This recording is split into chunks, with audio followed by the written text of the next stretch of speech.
edition of Did You Know Doctor Who, or what you may or may not know about Doctor Who. This time we're going to have a look at one of the greatest stories in the modern era, the swan song in which Christopher Eccleston went out on. The absolutely fantastic, the brilliant Bad Wolf / Parting of the Ways. I hope you enjoy.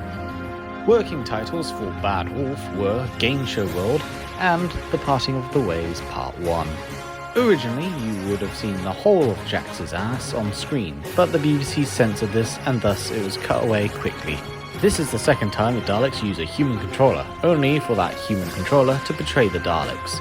The first time being in Day of the Daleks. This is the first and arguably only time we see a full battle from the Time War, with this being the last battle of the Time War, with it either referred to as the Battle of Satellite 5 or the cooler sounding name of Battle of Earth.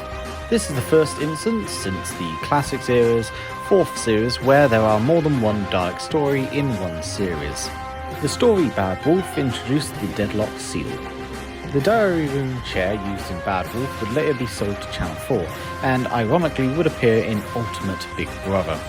This story was chosen to represent Christopher Eccleston's era during the 50th anniversary.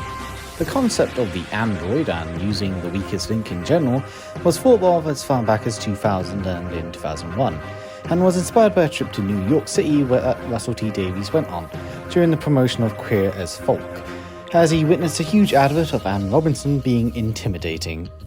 The chorus for when the Dalek ships are shown is Hebrew for "What is happening?" During the actual recording on the Weakest Link set, Joe Adhern instructed sound engineer Neil Harris to mix up the playback questions so the actors' confusion would appear very genuine. The Hungarian title for Bad Wolf is Reality Shock. Originally, the controller was to be a mentally enhanced young man called Edwards. It was then changed to an old man before settling on a young woman, having based the idea on the precogs from Minority Report. The controller was originally going to survive, so the Doctor had someone to talk to in the second episode. Believe it or not, Davros was intended to be the main villain, and would have led the surviving Daleks and the half-Daleks, but this was changed to the Emperor Dalek as the model for the Dalek Emperor was just completed in time, and Davros was instead reserved for a later story. The story has some inspiration from the 6th Doctor story Vengeance on Varos, as both stories were critical evaluations / parodies of the modern TV society. In this case, it discusses reality TV and the people's obsession with drama, and to an extent, violence on TV. Despite the gigantic size, the actual Dalek Emperor is one of the smallest Dalek models in the show. Parting of the Ways features not one, not two, but 5 different Dalek variations. The normal Daleks, the Emperor, the Emperor's Guards, the Assault Dalek, and a unique black Dalek with saw blades. Jack was left behind because Russell T Davies had plans for him and wanted the regeneration scene to be more isolated, where only Rose's reaction as opposed to Jack's reaction as well, feeling that Jack would have not really taken the regeneration that seriously, or that shockingly I should say. Due to Christopher Eccleston's sudden departure, David Tennant was only chosen last minute. As a result, filming the regeneration was done multiple times, with Billy Piper's reaction being done separate to David Tennant appearing. The reason for Eccleston's departure has garnered controversy over the years, as the BBC claimed it was because he was afraid of being typecast, which was a lie, and the reality was he was uncomfortable with the working environment, and did not get along well with Russell T Davies or Julie Gardner, which is why he's happy doing content away from those two. When told he was being the next Doctor, David Tennant thought the offer was a joke. The real Anne Robinson was invited to voice the android, but she declined. A celebrity voice impersonator was chosen instead. Despite the huge critical success, Bad Wolf has the lowest viewership in this series, with only 6.81 million viewership. Whilst Captain Jack first appeared in The Empty Child, his entire purpose for the series was to be a military man capable of taking on the Daleks, before he was turned into his own character. This has the largest amount of Daleks since Planet of the Daleks. Jack is the first companion to die since Chameleon, although he is technically brought back to life. Jack kissing the Doctor on the lips is the first same-sex kiss in Doctor Who.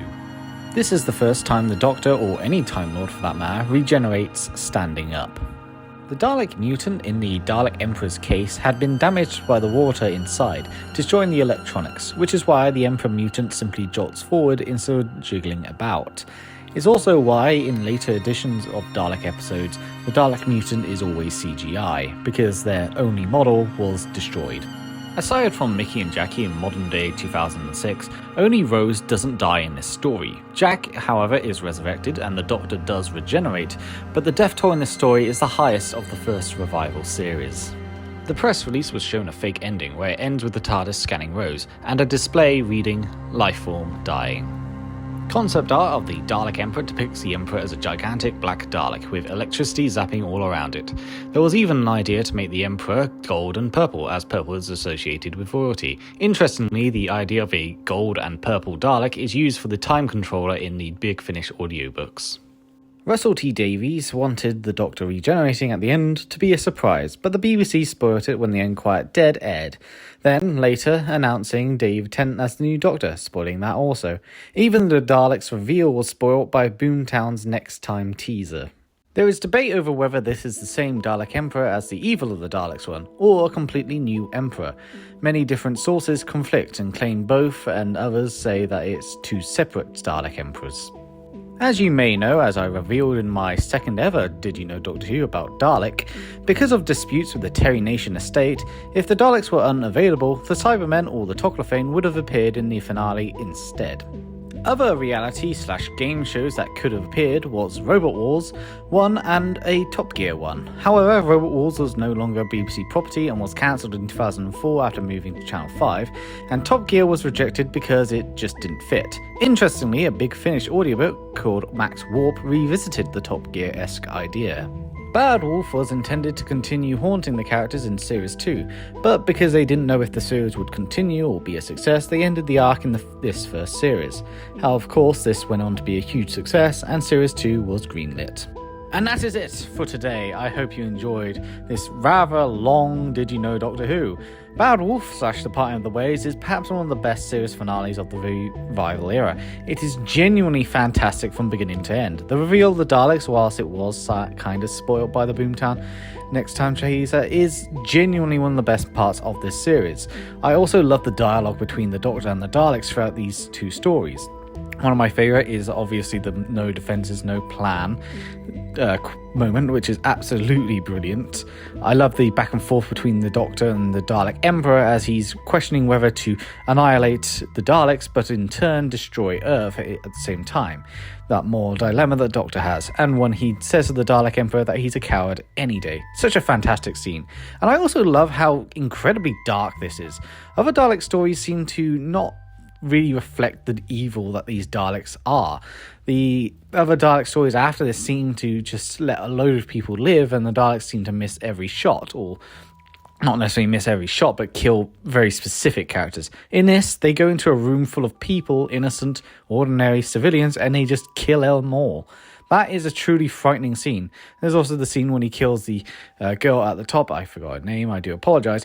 And it's just an eerie scene that the Doctor hears her scream, knowing that he was going to take her on an adventure, and, well, that's never going to happen because now she's dead. The Parting of the Ways and Bad Wolf are truly fantastic stories, and they're the best stories that Christopher Eccleston could have gone out on. They truly are the best of his season, and I absolutely adore them. If you haven't seen them, you should definitely see them. You should 100% see them.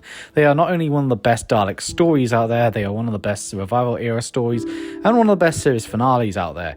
It is, in my opinion, the best Ninth Doctor story, and it's no wonder it was chosen for the 50th anniversary. Absolutely fantastic from beginning till end, and a truly memorable experience when I first watched it. Absolutely fantastic. Hope you enjoyed this episode of Did You Know Doctor Who, and I'll see you next time.